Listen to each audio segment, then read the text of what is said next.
ആഗോള വിപണിയുടെ ചുവട് പിടിച്ച് കേരളത്തിലും സ്വർണ്ണവിലയിൽ വൻ വർധനവ്. ഡൊണാൾഡ് ട്രംപ് ഇറാനു നേരെയുള്ള ബോംബ് ആക്രമണങ്ങൾ 2 ആഴ്ചത്തേക്ക് നിർത്തിവെക്കാൻ സമ്മതിച്ചതിന് പിന്നാലെയാണ് സ്വർണ്ണവില കുതിച്ചുയർന്നത്. ഹ്രസ്വകാലയളവിൽ ഇതിലും വലിയ വർധനവ് സ്വർണ്ണവിലയിൽ രേഖപ്പെടുത്താൻ സാധ്യതയുണ്ടെന്നാണ് റിപ്പോർട്ടുകൾ വ്യക്തമാക്കുന്നത്. ആഗോള വിപണിയുടെ ചുവട് പിടിച്ച് കേരളത്തിലും സ്വർണ്ണവിലയിൽ വൻ വർധനയാണ് രേഖപ്പെടുത്തിയിരിക്കുന്നത്.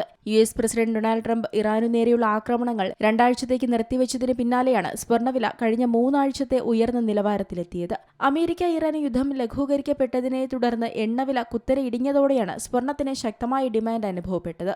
ഇതേ തുടർന്ന് സ്വർണ്ണവില ഉയർന്നു. 10 ഗ്രാമിന് 1,53,550 രൂപ എന്ന നിലയിലാണ് വ്യാപാരം തുടങ്ങിയതെങ്കിലും താമസിയാതെ 1,53,944 രൂപ വരെ ഉയർന്നു.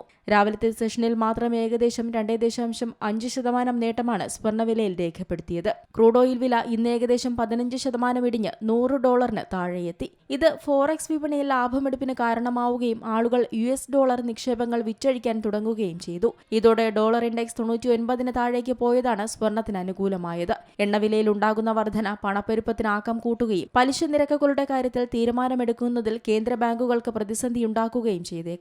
സാധാരണയായി പണപ്പെരുപ്പത്തിനെതിരെയുള്ള ഒരു പ്രതിരോധമായും അനിശ്ചിതത്വകാലത്തെ സുരക്ഷിത നിക്ഷേപമായും സ്വർണ്ണത്തെ കണക്കാക്കാറുണ്ടെങ്കിലും ഉയർന്ന പലിശ നിരക്കുള്ള സാഹചര്യത്തിൽ സ്വർണ്ണത്തോടുള്ള താൽപര്യം കുറയാറുണ്ട്. സ്വർണ്ണ നിക്ഷേപത്തിൽ നിന്ന് മറ്റു പലിശ വരുമാനങ്ങളൊന്നും ലഭിക്കുന്നില്ല എന്നതാണ് ഇതിന് പ്രധാന കാരണം. ഈ വർഷം മികച്ച തുടക്കമാണ് സ്വർണ്ണത്തിന് ലഭിച്ചതെങ്കിൽ ഫെബ്രുവരി 28-ന് ഇറാൻ യുദ്ധം ആരംഭിച്ചതോടെ 8%-ലധികം ഇടിവ് സംഭവിച്ചിട്ടുണ്ട്.